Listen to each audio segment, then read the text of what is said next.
जी, अस्सलाम वालेकुम स्टूडेंट्स, क्या हाल चाल है आपके। उम्मीद करता हूँ आप लोग खैरियत से होंगे। तो आज हमने ना क्लास 10 बायोलॉजी के प्रैक्टिकल स्टार्ट करने हैं इंशाल्लाह।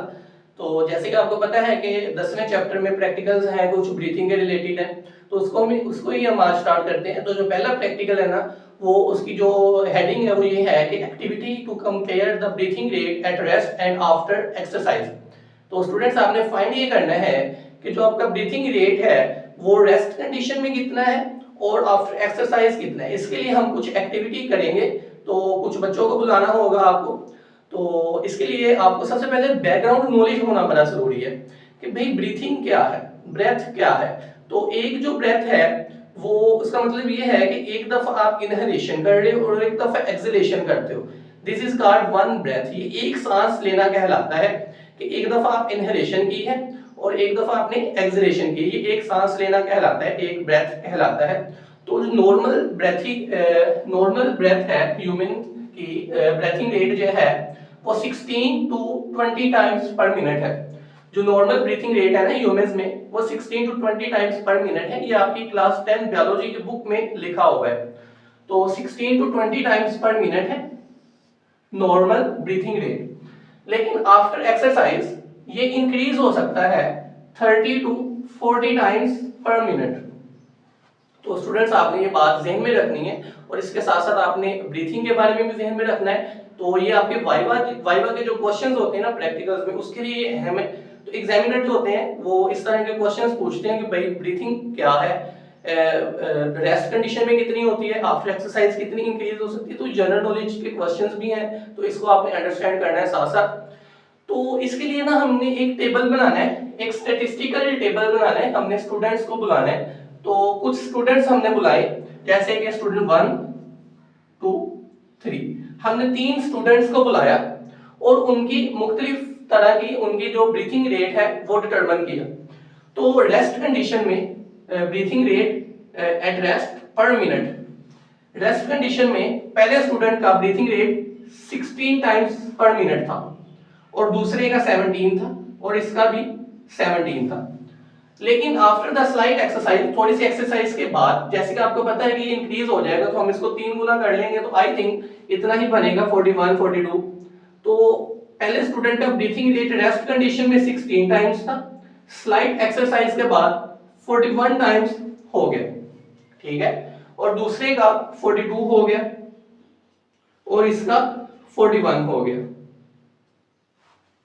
डिफरेंट है, हर स्टूडेंट का डिफरेंट आ सकता है। तो आफ्टर द स्टर्नस एक्सरसाइज या हार्ड एक्सरसाइज ये 100 से भी अबव कर जाएगा। जैसे ये 110 हो जाएगा, ये 111 हो जाएगा, ये भी 111। आपने अक्सर देखा होगा एक्सरसाइज कोई कर ले थोड़ी सी तो आपको सांस फूल जाता है। तो आपने तब अगर अपना ब्रीथिंग रेट मेजर करेंगे तो वो डिफरेंट आएगा। विद इन रेस्ट कंडीशन आप बैठे हो या लेटे हो आराम से, तो उस कंडीशन में आपका जो ब्रीथिंग रेट है वो नॉर्मल आएगा। लेकिन जैसे ही आप थोड़ा सा हार्ड एक्सरसाइज करते हैं तो ब्रीथिंग रेट आपका डिफरेंट हो सकता है। तो हमने इसका एवरेज लेना है। एवरेज हम किसी भी एक स्टूडेंट का नहीं लेंगे, तमाम स्टूडेंट्स का एवरेज लेंगे।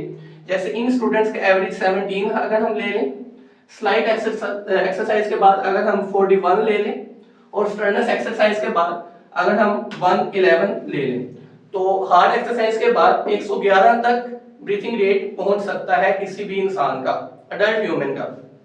तो अगर हम इसका रिजल्ट देखें, रिजल्ट में आपने लिखना है कि in normal condition the breathing rate is 16 times per minute, या जितना क्या है 17 आप लिख दें।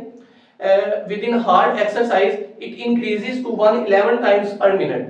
तो जो अपना कैलकुलेशन होती है, जो रिजल्ट होता है, उसमें हम इनिशियल और फाइनल दो ही चीजें लिखते होते हैं। दरमियान वाली को आप बेशक इग्नोर भी कर सकते हैं। तो आपने इनिशियल और फाइनल लिखनी है।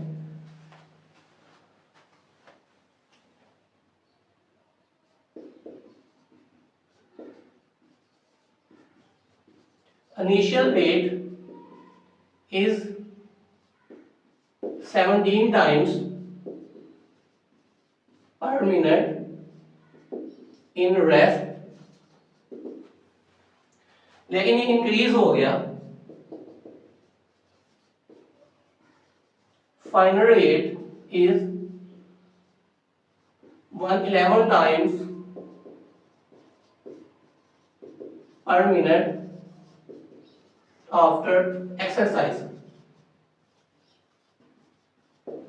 तो स्टूडेंट्स आपने ये रिजल्ट लिख देना है कि पहले कितना था और बाद में कितना हो गया।